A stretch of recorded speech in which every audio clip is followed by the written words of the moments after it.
Hey folks, Carl here and welcome to episode 5 of the JagdTiger. So at the end of the last episode we finished painting the chrome silver and we got the gloss varnish done on all the parts we want to do the weathering as though it's through to the bare metal. So we are now ready to start doing, what am I thinking? Yes, we are going to start doing the chipping. First of all though, I had to make a decision on, we have the base colour, which is this, which is XF60 dark yellow. So this is going to be the base colour for this tank. We'll be doing the same colour for the JagdTiger when we get to that. And the two camo colours we are going to do like a sort of tiger stripe. That'll be the main stripe colour, which is XF52 flat earth, which is like a browny colour, and we are going to edge that with XF55 deck tan. So it will look something like there'll be a big thick brown line and then this will edge that brown line. So we're going to have to move pretty quick when we're doing this.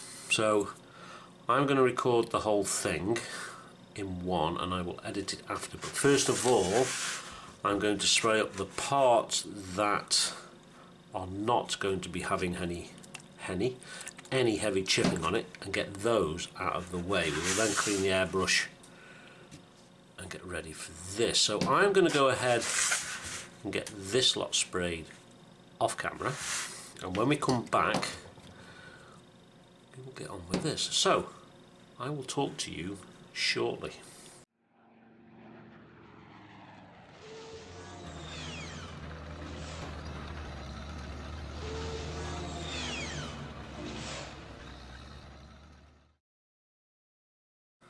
Okay folks, still got my mask on because I've literally just finished spraying. So these are now done and looking reasonably good. So you can't really pick it up on there, but the highlighting has worked a little bit.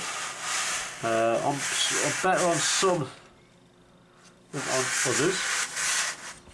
And they are now all done and ready. So I'm going to go clean up my airbrush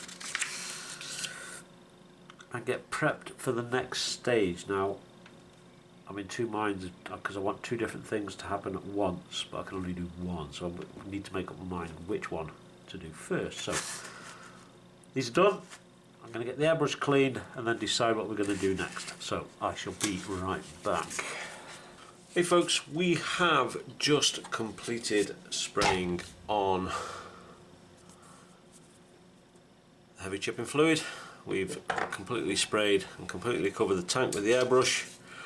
We've also gone and got the turret done and the exhaust covers, and on the back of here and a little bit on the front. So now we need to leave this to dry for an hour. So I'm going to move this out of the way.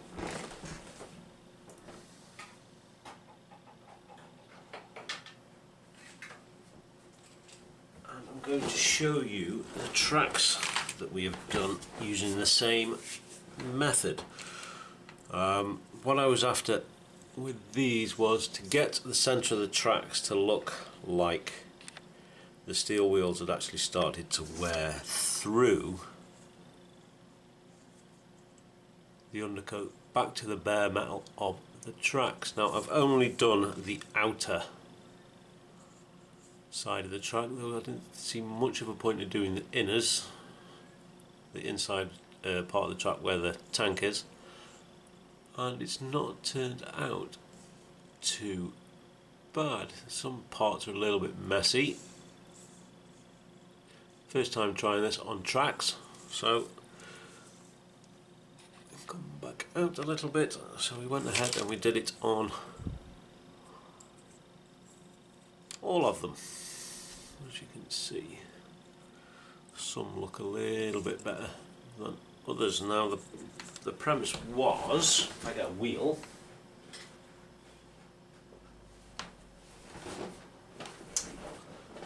obviously the outside part of the wheel will be a steel, like so, and then when you look at the tracks, let's get a bottom one. So this is the bottom one. This side of the track is outer, so this wheel would sit like so. No, you're not going to see all of it, but you will see some. We've even done the score marks on the wheel guides on the track, and that would sit like so. So hopefully once they are all attached and onto the tank, will have a reasonably good effect. Obviously all of these still need to be weathered yet, so it looks a little bit shiny, but once we start putting the washes and the little bit of mud and stuff, it should look a lot better. So I am going to let this heavy chipping fluid dry for around about an hour. We will then get on with painting. So yeah, so I will be back in an hour. Okay folks, that's been an hour. Just a moment for yourself. So now we are prepped and ready to base coat using XF60.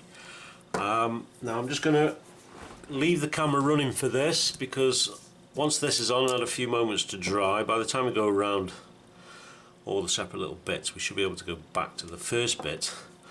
We are going to add as accurately as we can some sort of tiger stripes using two different colours. We're going to be using flat earth, which is a nice darkish, palish brown, and we're going to edge that with some deck tan. So I shall talk to you when we're done, and I shall speed up the camera.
Okay folks, that is the base colour on. I am very quickly going to go and clean out my airbrush so we can get to the next colour.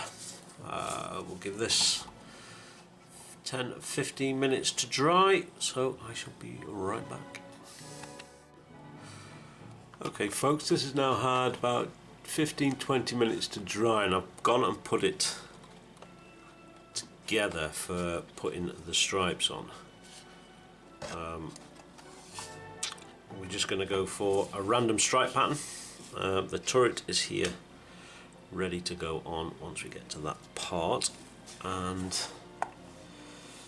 yeah, so let's get on with it. So as always, I shall speed her up and talk to you in a moment.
Okay folks, that is the first layer on, and that was XF52 flat earth. So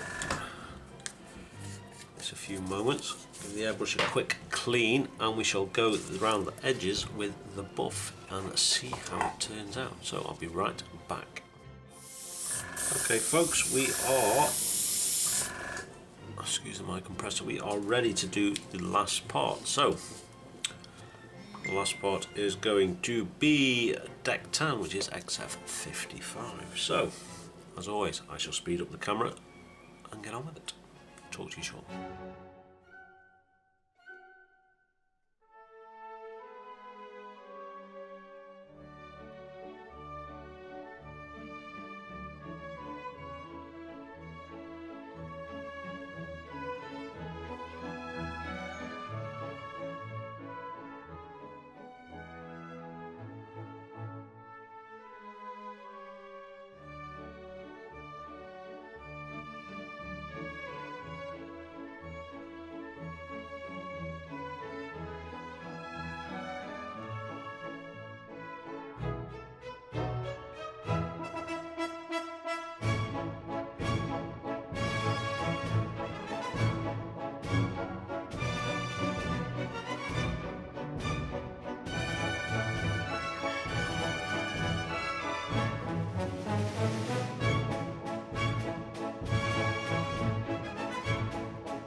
Okay folks, there we go. Three-tone, hopefully looking okay. So I'm now going to leave this to dry for around about 45 minutes to an hour, And then we are going to excuse me, we are going to start to take some of this paint back and reveal some bare metal underneath. So I forgot to do the turret, so I'm going to get on with that off camera, and we shall be back once it's had an hour.